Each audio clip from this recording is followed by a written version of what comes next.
Thiago Ponzinibbio keeping it going. Ken Flo, 6 wins at 170 pounds. Win over Platinum Mike Perry.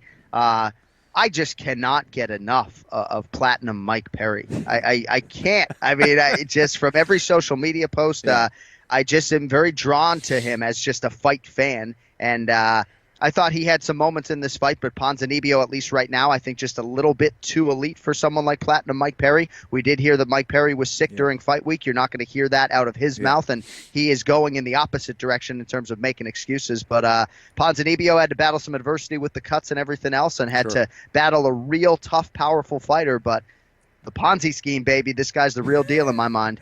Yeah, absolutely. Every time I hear Santiago Ponzinibbio's name, I always want to say Santiago Papa Giorgio. But anyways, Ponzinibbio was very impressive, and he was the more skillful guy heading into this.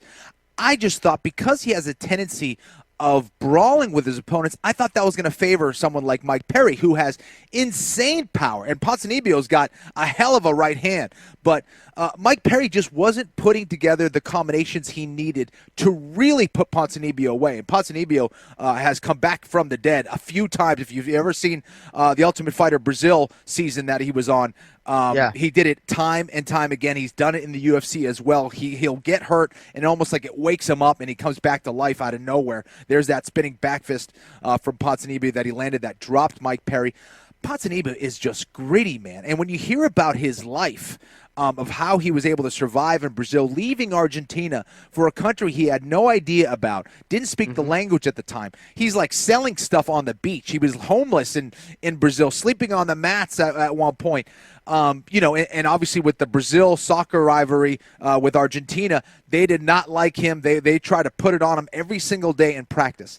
A guy who can survive all of that is going to be effing tough, and that guy is Ponzinibbio, and he's improved his footwork to be able to get in and get out, and that was the difference here against Perry. He knew when to land and when to get the hell out of the way when Perry was coming. So I thought it was a smart performance for him, mixing in those takedowns when he needed, and in that third round, when he hit that takedown, it just sucked the life out of Mike Perry. It took the wind out of his sails, and Perry just had nothing left, man. And again, maybe it had something to do with him being sick or whatever, but these are the risks you take as a fighter. We all take them. Sometimes you're not feeling 100%. Sometimes you have an injury. Sometimes you have a staph infection. Sometimes you have all these things. Right. And you want to take that risk. Sometimes it pays off. Sometimes it doesn't. Yeah. Ken Flo was sick for the Gray Maynard fight, by the way. Breaking news here. No, I'm just... He really didn't feel great, though. I'm just telling you guys, he didn't feel that good. I fought with 3 broken arms in that fight. I just let everybody know. Yep, he did. He had a spiral fracture of his femur for the Gray Maynard fight. It still fucking fought, ladies and gentlemen. My back. I broke my back. I don't want to pull up the internet because I don't want to mess with the connection, and we are working on any audio issues that anyone might be having, rest assured, as we continue our transition to Fox Sports. But in terms of the welterweight rankings, I'm not going to pull them up right now. You know, I think Wonder Boy's out there. Obviously, Jorge Masvidal wants to take some time off.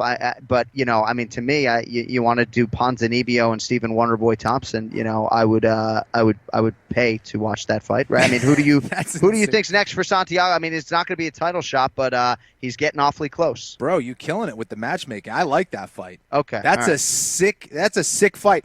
For me, if I'm a welterweight, no one wants to fight Wonder Boy. Like, stay away from Wonder Boy. The only guy who should be fighting Wonder Boy is maybe Tyron Woodley, and that's it. And obviously, you know, we know about their history. Wonder Boy might get that third shot, even though he lost those first 2. I think Wonder Boy's striking is just – it's at a completely different level, man. It's amazing what he's done in that division.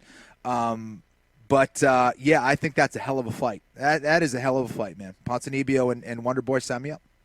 And I remember being on a treadmill next to Platinum Mike Perry several years ago, I think in Mexico, and he was actually a little chubby at that time. You know, we're both chubby, the two of us running on those treadmills, Ken Flo. And he was like, I'm going to be world champion. Laugh now, you know, looking at me. I'm like, okay, dude, I didn't say you weren't going to be I'm just champion, running. You know? I'm just trying to get a workout, bro. Just cutting weight at altitude just like you.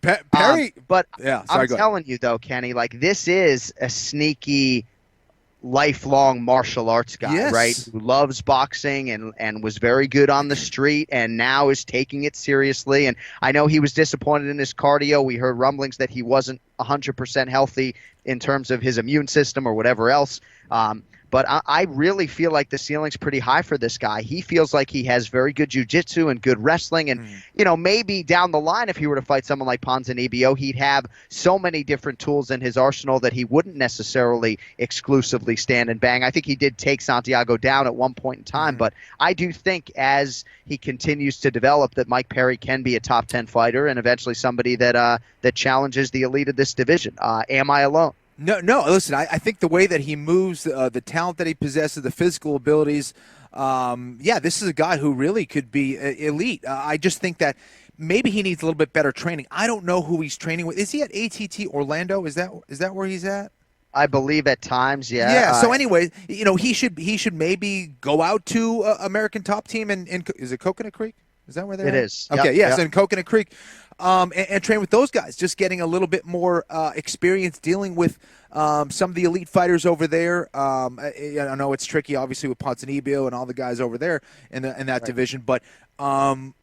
Just getting some more skills, getting some more experience. This is a guy still pretty early on in his career, and I think Mike Perry has he has the right approach, and I agree. I think that this is a guy who, character aside, don't get fooled by it. This is a guy who really loves what he does. He does work very hard.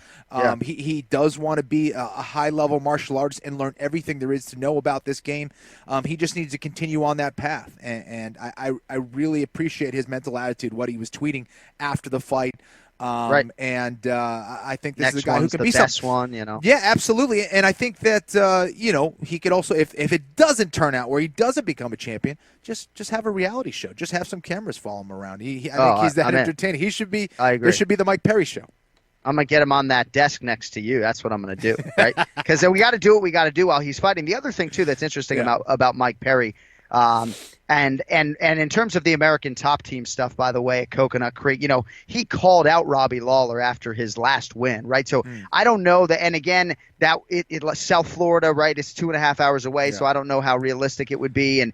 But you're right, there are a lot of welterweight bodies down here. Ponzinibbio, who he's now fought, Chris Jocko's down here. Of course, Lawler training at a different gym now. But there are welterweight bodies in South Florida. Tyron Woodley technically is AT. He has an ATT affiliate. Yeah. Right. Yeah. But the interesting thing on Platinum Mike Perry is that he also wants to be a guy who steps up on short notice at 185 pounds for the UFC because he does keep himself in shape and he is a fighter's fighter and he's never been knocked out. So in theory, he's ready to take those fights. But he was fighting a top 10 guy here, so he doesn't want to table his welterweight championship aspirations to take a short notice fight at 85. But now, coming off a loss, all I'm saying is I would not be at all surprised to see Platinum Mike Perry step in and take a short notice fight at middleweight between now and Groundhog Day. Don't hold me to it. All right, completing the main card in Winnipeg, and James Krause scheduled to join us here in about 10 minutes to talk about his fight coming up January 14th, and obviously Tim Elliott's fight going by the boards, and of course the late Robert Follis and everything else. But Glover Teixeira here hands Misha Serkunov, Kenny, his second consecutive first-round loss, and it's crazy where Serkunov is right now relative to where he was. Started out in the UFC 4-0 with 4 finishes. Looked like he was going to be a guy who was going to work his way up a shallow ladder to challenge someone like Daniel Cormier or John Jones. And now back-to-back first-round setbacks. This one stings in particular for Misha Serkunov, I would think, because he seemed to be in such a good, renewed place going in and seemed to have closed that Uzdemir chapter. And Glover Teixeira survived some early combinations and proves that at 38 years old, man, he is still very much a factor. Well, that's the thing, man. Serkunov was outstriking Glover easily. And that was one thing. I'm not sure a lot of people saw that coming. Serkunov certainly had the potential to do that, but the way he was putting together and putting it on Glover just looked, Glover's not the fastest guy in the world, never has been, but he looked particularly slow on Saturday night, which I was concerned with. Yeah, and, Serkunov just looked very sharp, and he made one mistake. He gave up those double unders to Glover Teixeira, hit a beautiful body lock takedown, went from switching it from the left side to the right side, and Serkunov, he made the mistake of turning to his knees. He's a Brazilian Jiu-Jitsu black belt.